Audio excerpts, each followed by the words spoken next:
Hi guys, welcome back to the channel mission education. तो आज की इस वीडियो में हम लोग देखने जा रहे हैं Uptake and transport of minerals. इसमें हम लोग देखेंगे जो मिनरल्स है उसका ट्रांसपोर्ट जो है कैसे होता है। हम इसमें केवल मिनरल्स देखने वाले हैं। तो आइए स्टार्ट करते हैं। जो हमारे प्लांट्स होते हैं वो यूज़ करते हैं कार्बन को। Plants use carbon from atmosphere.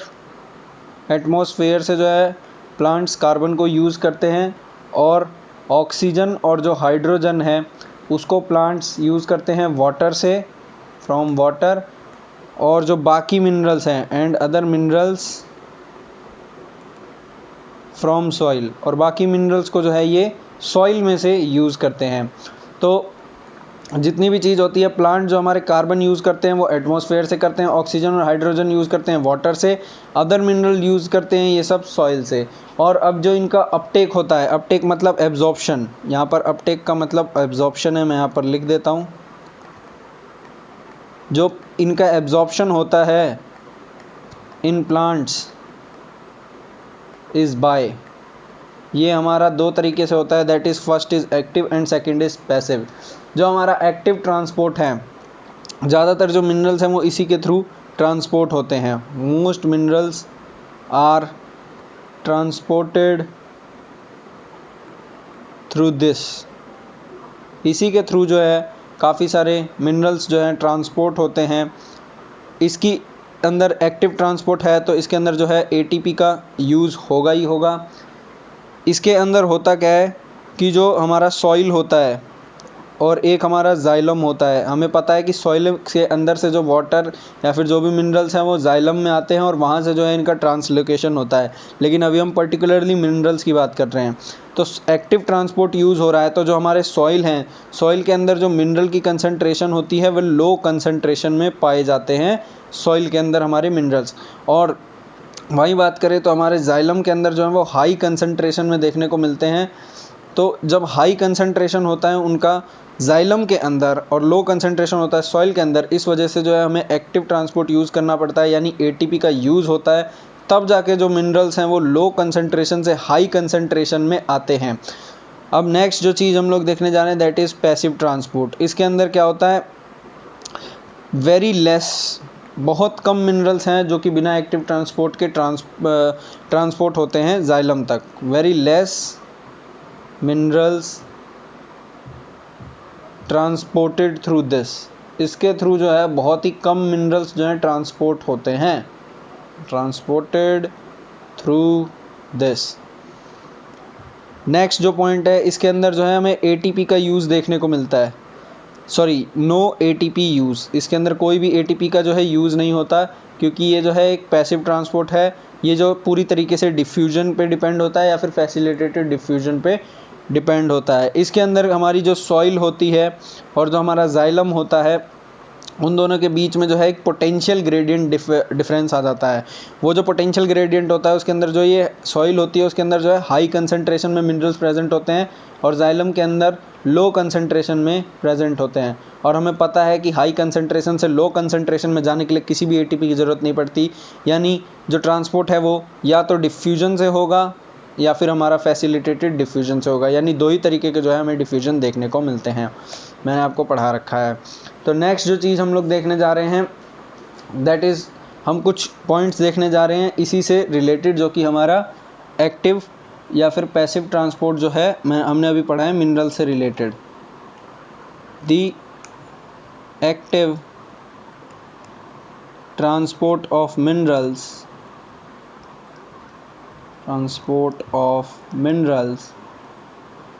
creates water potential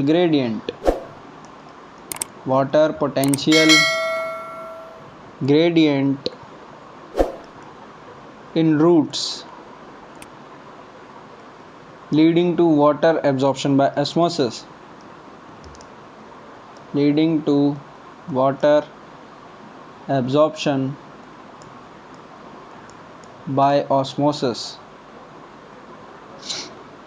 इसके अंदर क्या होता है, जो हमारा एक्टिव ट्रांसपोर्ट होता है, कई जो मिनरल्स होते हैं वो वाटर के साथ ही आते हैं, तो जो हमारे एक्टिव ट्रांसपोर्ट होता है उसके अंदर क्या होता है, वाटर पोटेंशियल ग्रेडियंट सेटअप हो जाता है। और हमें पता है जो डिफ्यूजन होता है वाटर का, हम उसी को ऑस्मोसिस कहते हैं।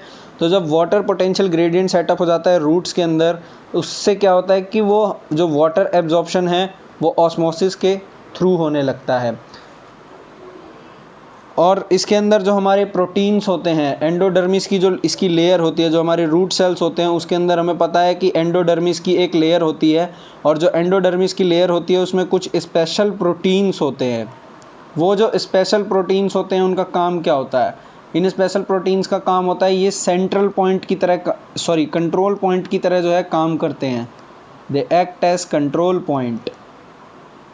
और ये जो कंट्रोल पॉइंट है इनका बेसिकली प्लांट जो है इसका यूज़ करके प्लांट कंट्रोल्स रिक्वायरमेंट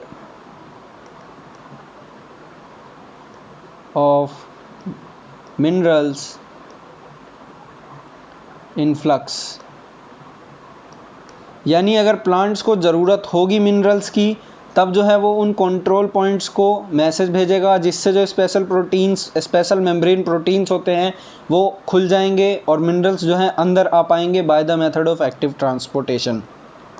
बट अगर प्लांट को ज़रूरत नहीं है तो ये कंट्रोल में पॉइंट के पास मैसेज भेजेगा और जो स्पेशल प्रोटीन्स हैं वो बंद हो जाएंगी, तो मिनरल्स जो है अंदर नहीं आ पाएंगे। तो प्लांट की रिक्वायरमेंट के अकॉर्डिंग जो है ये कंट्रोल पॉइंट एक्ट करते हैं और उसके बेसिस पे जो स्पेशल प्रोटीन्स हैं वो खुलते हैं या बंद होते हैं। इसके बारे में मैं आपको पीछे ही पढ़ा चुका हूँ, जिसमें हमने सिम्प्लास्ट सिम्पोर्ट एंटीपोर्ट यूनिपोर्ट पढ़ा था। नेक्स्ट जो चीज़ हम लोग देखने जा रहे हैं that is translocation of mineral ions. यानी एक जगह से दूसरी जगह पर जो है ट्रांसपोर्टेशन कैसे होता है मिनरल आयंस का। तो एक जगह से दूसरी जगह पर मिनरल आयंस का ट्रांसलोकेशन करने के लिए हमारे पास सबसे पहले सॉइल होती है। सॉइल से जो मिनरल आयंस होते हैं, सॉइल के अंदर हमारे मिनरल आयंस जो है प्रेजेंट होते हैं। और मिनरल आयंस से जो मिनरल आयंस है हमारे ट्रांसपोर्ट हो जाते हैं जाइलम में। जाइलम तक जब ये जाते हैं वो कैसे जाते हैं मैंने आपको बता दिया, मैं शॉर्ट फॉर्म में लिखूंगा। ये जाते हैं एक्टिव और पैसिव ट्रांसपोर्ट के थ्रू। मैंने एक्टिव और पैसिव को एपी के नाम से लिखा है। एक्टिव और पैसिव ट्रांसपोर्ट के थ्रू जो है ये जाते हैं जाइलम तक। और जाइलम से जाने के बाद जो प्रोसेस है ये अपने चीफ सिंक तक पहुंच जाते हैं। Chief sink of mineral ions. Sink का मतलब क्या होता है मैंने आपको पहले भी बता रखा है। सिंक का मतलब वो जगह होती है, यानी वो लोकेशन जहाँ पर जो है मिनरल आयंस की ज़रूरत होती है। तो मिनरल आयंस जो हैं आराम से पहुँच जाते हैं अपना जहाँ पर उनकी ज़रूरत होती है। उसके बाद वहाँ पर क्या होता है, जहाँ जब ये अपने सिंक के पास पहुँच जाते हैं तब वहाँ पर होती है unloading of mineral ions at sink पर, यानी जिस जगह पर ज़रूरत है वहाँ पर जो है इन मिनरल आयंस की अनलोडिंग हो जाती है। यानी ये जो है निकल जाते हैं वहाँ से।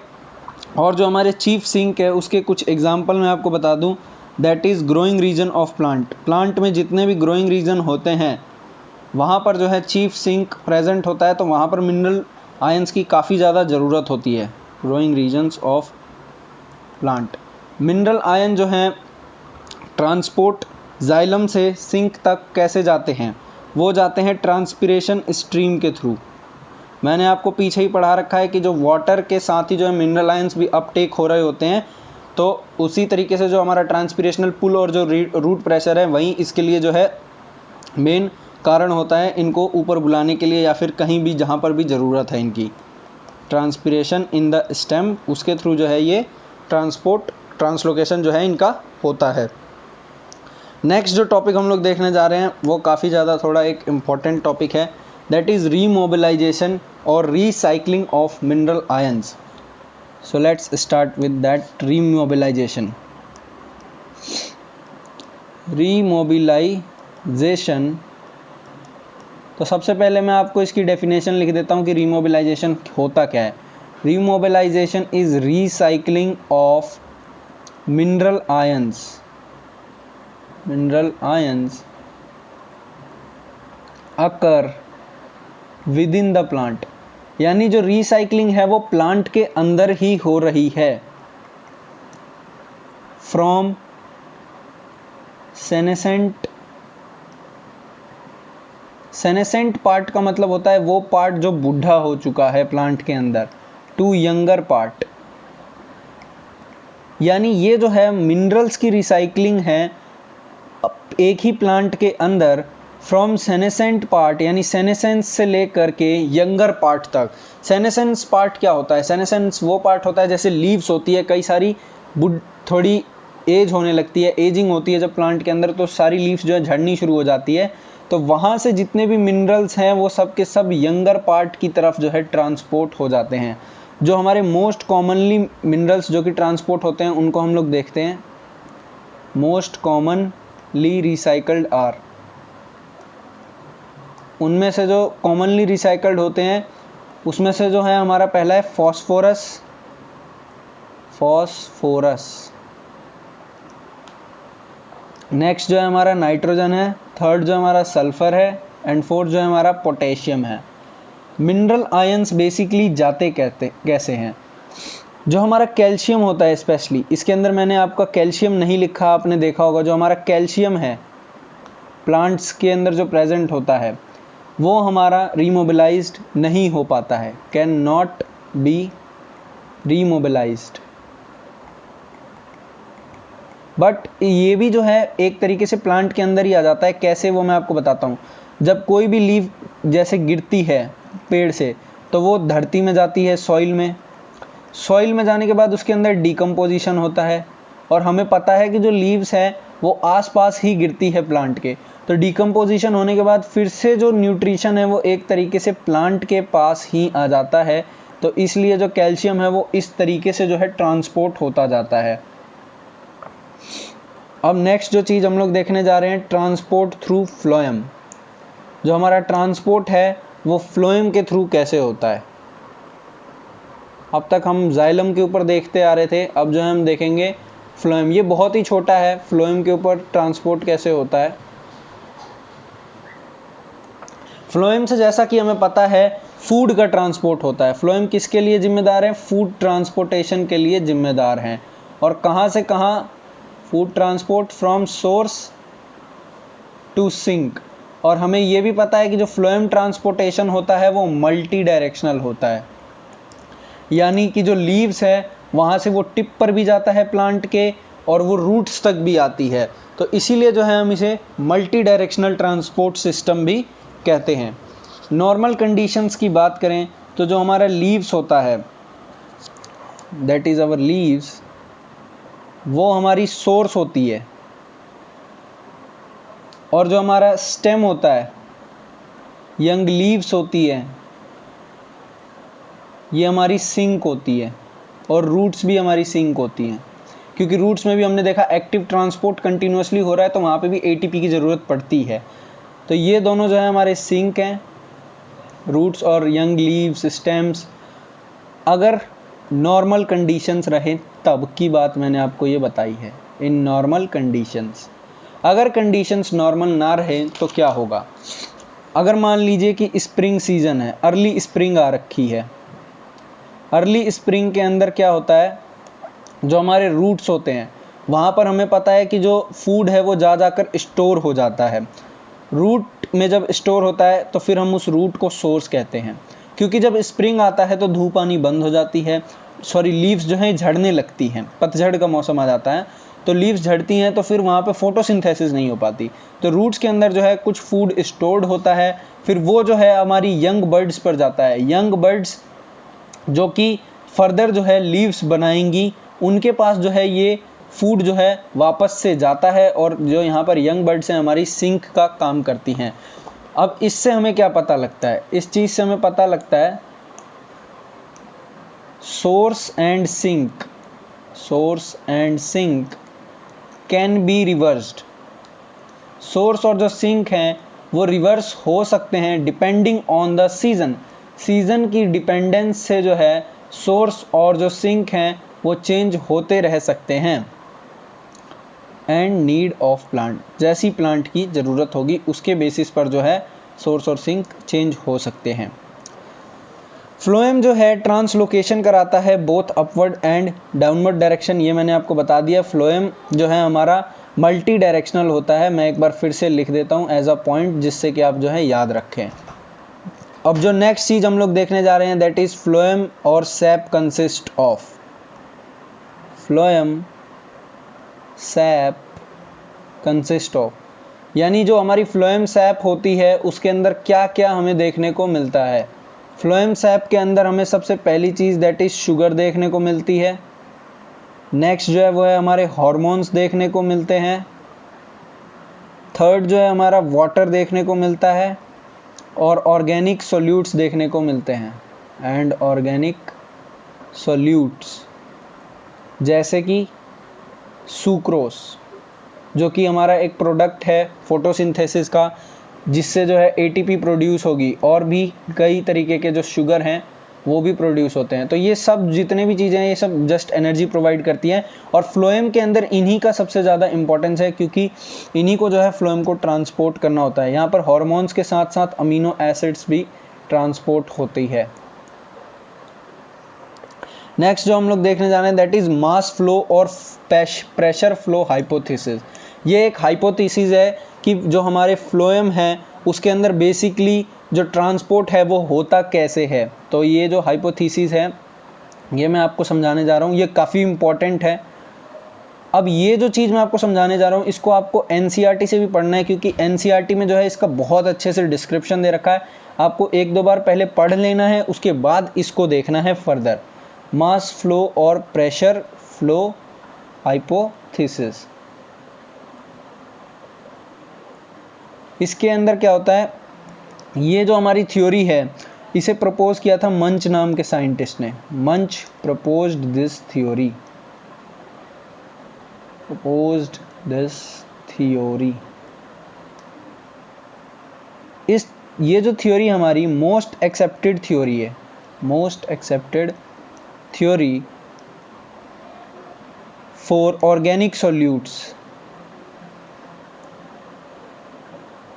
For organic solute from source to sink, यानी सोर्स से सिंक तक जो हमारा ऑर्गेनिक सॉल्यूट्स ट्रांसपोर्ट होते हैं उससे रिलेटेड जो है ये सबसे ज़्यादा एक्सेप्टेड थ्योरी है। और जो ये हमारी मंच ने जो है ये थ्योरी दी है,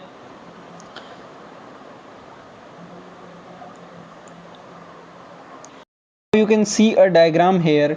मैंने यहाँ पर जो डायग्राम लिया है वो एनसीईआरटी से ही लिया है, जिससे कि आपको जो है क्लियरली समझ आए। ये जो आपको छोटे छोटे स्ट्रक्चर्स दिख रहे हैं, मैं सबसे पहले एक बार कलर चेंज करता हूँ जिससे कि आपको क्लियर दिखे। जो आपको ये छोटे छोटे पॉइंट्स देखने को मिल रहे हैं, ये जो डॉट्स हैं, ये सारे डॉट्स हमारे शुगर्स हैं। शुगर यानी जो सुक्रोस है, जो कि हमारे सीव ट्यूब के अंदर एंट्री चाहते हैं। और ये जो आपको दिख रही है this is our sieve tube, this is sieve tube. इसके अंदर जो है हमारे शुगर्स जाना चाहते हैं। तो ये बेसिकली जाएंगे कैसे, ये या तो एक्टिव ट्रांसपोर्ट से जाएंगे, ये फैसिलिटेटेड डिफ्यूजन से जाएंगे, या फिर सिंपल डिफ्यूजन से जाएंगे, या फिर ऑस्मोसिस के थ्रू जाएंगे। What ever be the way, यहाँ पर लिखा है कि ये जो है हमारे ऑस्मोसिस के थ्रू जा रहे हैं। तो यहाँ से जो हमारे ये शुगर के मॉलिक्यूल्स हैं वो हमारे सीव ट्यूब्स के अंदर जो है एंट्री करेंगे, और सीव ट्यूब से एंट्री करने के बाद जो हमारा सीव ट्यूब है यहाँ पर जो है हाई टरगार प्रेशर है, हाई टरगार प्रेशर। टरगार प्रेशर मैंने आपको बताया था, वो सेल जो कि ऑस्मोसिस के कारण जिनके अंदर पानी पूरी तरीके से या फिर कोई भी सॉल्यूट है वो पूरी तरीके से भर चुका है, तो उनका जो कंसंट्रेशन होता है वो यहाँ पर हाई हो जाता है। तो यहाँ पर जो हमारा कंसंट्रेशन है आप बस सिंपल सा समझ लीजिए वो हाई है। यहाँ पर कंसंट्रेशन जो है हमारा हाई है, और यहाँ पर जो हमारा कंसंट्रेशन है वो बहुत ही कम है, लो के बराबर है।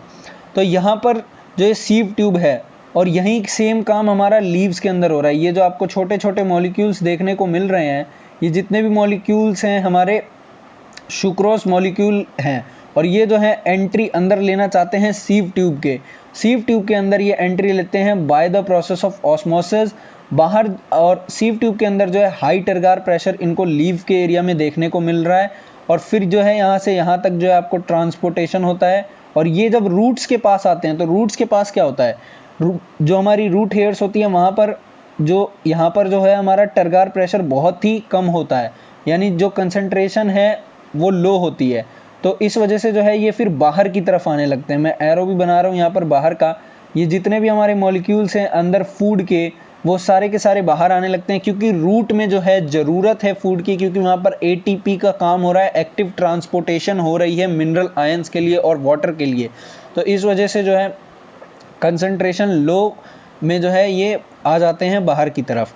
सो आई होप आपको जो है ये मैकेनिज्म समझ आया होगा। और अब जो है हम इसकी थोड़ी सी थ्योरी लिख लेते हैं। अकॉर्डिंग टू दिस, इस थ्योरी के अकॉर्डिंग जो हमारे ऑर्गेनिक सॉल्यूट्स हैं, organic solutes like sucrose, organic solute sucrose transports in solution from in a solution in sieve tube। sieve tube हमें पता है फ्लोएम के अंदर देखने को मिलता है। Due to development of pressure gradient, due to development of pressure gradient को मैं पीजी से डिनोट कर रहा हूँ, between source and sink. Source और सिंक के बीच में जो है इसी तरीके से जो है ट्रांसपोर्ट होगा। लो ऑस्मोटिक प्रेशर, ओपी से मैं डिनोट कर रहा हूँ ऑस्मोटिक प्रेशर को, has to be maintain at sink, has to be maintained at sink. यानी जो हमारी रूट्स हैं वहाँ पर जो है ऑस्मोटिक प्रेशर कम होना चाहिए, नहीं तो वहाँ पर जो मॉलिक्यूल्स हैं सुक्रोज के वो जा करके वहाँ पर बाहर नहीं निकलेंगे सीव ट्यूब से, तो वो भी एक प्रॉब्लम हो सकती है। इसीलिए जो कंसंट्रेशन है, प्रेशर ग्रेडियंट है वहाँ पर वो कम होता है। और हमें पता है ऑस्मोसिस के अंदर हायर कंसंट्रेशन से लोअर कंसंट्रेशन में जाते हैं। नेक्स्ट जो चीज़ हम लोग देखने जा रहे हैं that is demonstration of translocation of food by phloem. यानी हम जो है डेमोन्स्ट्रेशन करेंगे कि जो फूड है वो किस तरीके से जाता है फ्लोएम तक। Demonstration of translocation of food by phloem. Phloem के थ्रू किस तरीके से फूड का ट्रांसपोर्टेशन होता है, अब जो है हम ये देखने जा रहे हैं। इस एक्सपेरिमेंट को हम लोग कहते हैं गर्डलिंग एक्सपेरिमेंट, गर्डलिंग एक्सपेरिमेंट। इस एक्सपेरिमेंट के अंदर होता क्या है बेसिकली, इस एक्सपेरिमेंट के अंदर समझ लीजिए ये जो है हमारा प्लांट है। ये प्लांट की जो है मैं इसको थोड़ा सा मोटी लेयर बनाता हूँ जिससे कि हमें अच्छे से पता लगे। ये जो है हमारा प्लांट है और ये जो है हमारा फ्लोएम है, आप समझ लीजिए। और फ्लोएम के अंदर जो है ये हमारी जाइलम है। मैं यहाँ पर एक बार अच्छे से डिनोट कर देता हूँ सबको। दिस इज़ आवर फ्लोएम और जो सबसे अंदर वाली है दैट इज़ आवर जाइलम और जो सबसे बाहर है वो है हमारा बार्क। अब हम लोग करने क्या वाले हैं यहाँ पर, मैं यहाँ पर इस एक्सपेरिमेंट के थ्रू आपको बता रहा हूँ कि जो ये बार्क है मैंने सबसे पहले इसको हटाया और जो यहाँ का फ्लोएम है इसको हटा दूंगा मैं, और यही काम मैं इस साइड से करूँगा, इस बार्क को और इस फ्लोएम को इस तरफ से हटा दूंगा। बस इन दोनों के बीच जो कनेक्शन रहेगा वो जाइलम का ही रहेगा। तो इस एक्सपेरिमेंट के थ्रू हमें क्या क्या देखने को मिला, तो आइए इस एक्सपेरिमेंट को लिखते हैं। सबसे पहले मैंने क्या किया, remove the bark and phloem, bark and phloem. Bark और फ्लोएम को हटाने के बाद जो नेक्स्ट चीज़ हमें देखने को मिली, जो ये रीजन है इसे हम जो है अबव रीजन कहेंगे और इसे जो है हम बिलो रीजन कहेंगे। तो ये जो अबव रीजन है वो स्वॉलन हो गया था, फूल गया था, और ये जो बिलो रीजन है वो श्रिंक हो गया था। ऐसा क्यों हुआ था, स्वॉलन रीजन इसलिए हमारा फूला था, accumulation of minerals, accumulation of food and minerals. यहाँ पर जो है एक्यूमुलेशन होने लग गया फूड का, मिनरल्स का, तो यहाँ पर इकट्ठा होने की वजह से जो ये एरिया है वो स्वेल कर गया, फूल गया। और ये श्रिंक क्यों किया, यहाँ पर जो है decrease in food and minerals. यहाँ पर फूड और जो मिनरल्स हैं इनका जो है डिक्रीमेंट होने लग गया, तो ये जो रीजन है वो पतला हो गया और ये जो रीजन है वो थोड़ा स्वेल करके बाहर की तरफ बल्ज होके दिखने लग गया। तो इससे हम लोग समझ सकते हैं कि जो मिनरल्स है वो केवल यहाँ तक आ रहे हैं और फ्लोएम ना होने की वजह से नीचे लोअर पार्ट ऑफ प्लांट में नहीं जा पा रहे। बट जो हमारा जाइलम है हमने उसको छोड़ रखा था, तो जाइलम वर्क प्रॉपरली कर रहा था, जाइलम वर्क प्रॉपरली। और जाइलम वर्क कर रहा है प्रॉपरली, ये हमें कहाँ से पता लगा? Because leaves did not wilt, because leave are green. अगर लीव ग्रीन है इसका मतलब है कि जो हमारा जाइलम है वो बिल्कुल ओके है, क्योंकि उसी के थ्रू जो है हमारा ट्रांसपिरेशन हो रहा है। आई होप आज जो है हमारा चैप्टर पूरी तरीके से फिनिश हो गया है। ट्रांसपोर्ट और in plants finished. Transport in plants. अब जो हमने पूरी तरीके से कवर कर लिया ट्रांसपोर्ट इन प्लांट्स को। आई होप आपको जो ये चैप्टर है पूरी तरीके से अच्छे से समझ आया होगा। इस पूरे चैप्टर की हमने प्लेलिस्ट को कंप्लीट कर लिया है। हमने क्लास 11th की जो प्लेलिस्ट है वो भी बना के रख रखी है, आप जो है उसको भी देख सकते हैं। कुछ वीडियोस जो है हमने वन शॉट के भी बनाए हैं, आप उसको भी देख सकते हैं। और इस चैप्टर में बेसिकली हमें ज़रूरत पड़ी थी एनाटॉमी इन फ्लावरिंग प्लांट्स वाले चैप्टर की, एनाटॉमी इन फ्लावरिंग प्लांट्स। वो जो है मैंने बना करके रख रखा है, आप जो चाहें तो उसको रेफ़र कर सकते हैं, उसका लिंक भी आपको डिस्क्रिप्शन में मिल जाएगा। इस चैप्टर के जितने भी नोट्स हैं सब कुछ आपको डिस्क्रिप्शन में मिल रहे होंगे, तो आप जो है वहाँ से डाउनलोड करना बिल्कुल भी ना भूलें और इसे मेरे साथ साथ आप अपनी कॉपी में बनाएं और एनसीईआरटी को हमेशा पढ़ते रहें। और अगर आपको वीडियो अच्छी लगी तो आप चैनल पे जो है आए हैं तो लाइक कर सकते हैं और इस वीडियो को शेयर कर सकते हैं अपने फ्रेंड्स के साथ जिनके साथ आप जो है कॉम्पीट करने वाले हैं। एंड सब्सक्राइब कर सकते हैं हमारे इस यूट्यूब चैनल को, क्योंकि ये है हमारा मिशन एजुकेशन चैनल, हमारा मिशन ही है एजुकेशन।